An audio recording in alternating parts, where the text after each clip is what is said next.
சீனிவாசன், இந்திய தேர்தல் ஆணையம் வந்து தன்னாட்சி பெற்ற அமைப்பு நீங்க நம்புறீங்கன்னா உங்களை விட இந்த ஆண்டுடைய மிகப்பெரிய நகைச்சுவை எதுவுமே இல்லை. ஒன்று. ரெண்டாவது, இந்த நாட்டுடைய பிரதமர் பீகார் தேர்தலில் ஒரு விஷயம் சொல்றாரு. பீகார்ல தேர்தல் பிரச்சாரத்துக்கு போன பிரதமர் அவர்கள் என்ன சொல்றாருன்னா, தமிழ்நாட்டில் பீகார்கள் வந்து கஷ்டப்படுத்துறாங்க அப்படின்னு பேசுறாரு.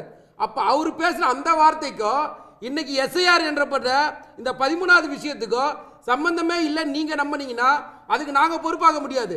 அந்த 65 லட்சம் பேர் நீக்கினாங்கல்ல, அதுல தமிழ்நாட்டில் இருக்கிறவங்களுக்கு கொடுக்க மாட்டாங்க, வாக்காளர் பட்டியலில் கொடுக்க மாட்டாங்கன்றதுக்கு என்ன கேரண்டி? இதான் கேள்வியே.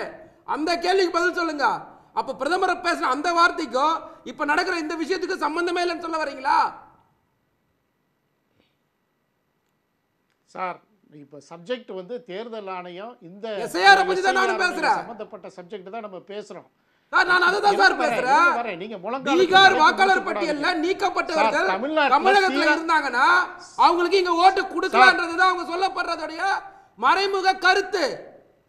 அதான் நாங்க பேசுறேன். சொல்லுங்க. மைக்ரேட் சார், நான் சொல்றேன் சார், நீங்க என்ன கேள்வி கேட்கறீங்க? நாகராஜ கேள்வி கேட்கல. நான் சொல்றதுக்கு பதில சொல்லுங்க. நீங்க தமிழ்நாட்டில் சீரா தேர்தல் நடத்தணும்னு திமுக விரும்புதா இல்லையா?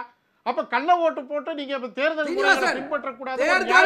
நியாயமா நடக்கணும், வெளிப்படையா நடக்கணும், மக்கள் யாரும் பாதிக்கப்படக்கூடாது. தமிழுடைய உரிமையை விட்டு தர முடியாது. இங்க யாரு ஆளணும்ன்றத தமிழன் தான் முடிவு பண்ணணும். எங்கயா இருந்து பீகார்காரங்க வந்து முடிவு பண்ண முடியாது. தமிழன் தான் நான் பதில் சொல்றதுக்கு எனக்கு வாய்ப்பு கொடுங்க. ஒரே நிமிஷம் எனக்கு வாய்ப்பு கொடுங்க. கருத்து சொல்ல முடியும். ஒரே நிமிஷம் பதில் சொல்லிறேன். தமிழ்நாட்டுடைய ஆளணும்ன்றத முடிவு பண்ணிரணும். வாய்ப்பு கொடுங்க. முடிவு பண்ணனும்.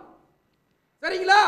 உங்க திமுகவுடைய சார், திமுக தேர்தல் நடத்துற பார்முலா நாட்டுக்கே தெரியும். அதை அடக்கிறதுக்கு தான் புரட்சி தமிழர் ஐயா எடப்பாடி திமுக கள்ள ஓட்ட பத்தியோ திருட்டு ஓட்ட பத்தியோ திமுக எடப்பாடி பழனிசாமிய திமுக வேதம் வர்ற மாதிரி சார் இந்திய தேர்தல் ஆணையத்தை கண்ட்ரோல் பண்றாங்க.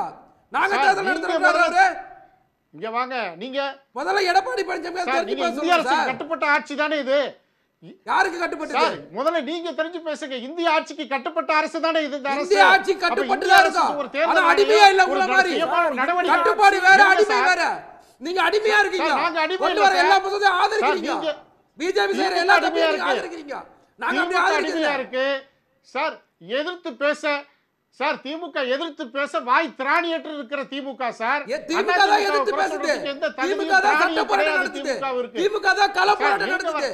திமுக தான் 4 வருஷமா தூங்கிட்டு இருந்தீங்கல்ல. 4 வருஷமா தூங்கிட்டு இருந்தீங்கல்ல. பேசுங்க. நாங்க தான் ஆர்ப்பாட்டம் அறிவிச்சிருக்கோம். உச்சநீதிமன்றத்துல நாங்க தான் வழக்கு போட்டுருக்கோம். நீங்க என்ன பண்ணீங்க? மத்திய அரசு கிட்ட இருந்து என்ன சார் மீட்டு கொண்டு வந்தீங்க? உச்சநீதிமன்றத்துல என்ன பண்ணீங்க? 4 வருஷமா மத்திய அரசு கிட்ட இருந்து என்ன சார் கொண்டு வந்திருக்கீங்க? என்ன உங்களால முடிஞ்சிருக்கீங்க?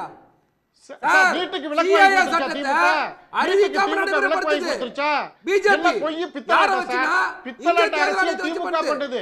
அண்ணா பீகார்ல குறிப்பிட்ட பகுதியில சிறுபான்மை அதிகமா வசிக்கிற பகுதியில முழுக்க முழுக்க பித்தலாட்ட அரசியல் நீக்கப்பட்டிருக்காங்க.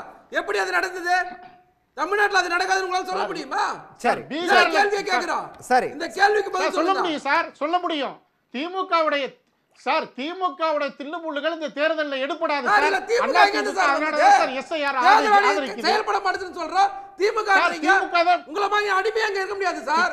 எதிர்த்து கேள்வி கேட்டா உங்களுக்கு வலிக்குதா? திமுக நாங்க அடிமையா இல்ல. நீங்க அடிமையா இருக்கீங்க. நீங்க ஆதரிச்ச சட்டத்தை இதெல்லாம் சொல்லுங்க. நீங்க கடந்த கால திமுக ஆட்சி, திமுக தேர்தல் முறைகள் நாட்டு மக்களுக்கு தெரியும். ஆதரிச்ச தேர்தல் முறைகள் நாட்டு மக்களுக்கு தெரியும். உச்சநீதிமன்ற நீதிபதி எதுக்கு நீங்க அதுல இருந்து சார் அந்த மசோதாக்கு ஓட்டு போட்டது யாரு? நீங்க என்ன சார் மீட்டு கொண்டு வந்தீங்கன்னா அண்ணா திமுக பேசுறீங்க? சொல்லுங்க சார் நேரடியா. உடனுக்குடன் செய்திகளை தெரிந்து கொள்ள சன் நியூஸ் பெல் ஐகானை கிளிக் பண்ணுங்க.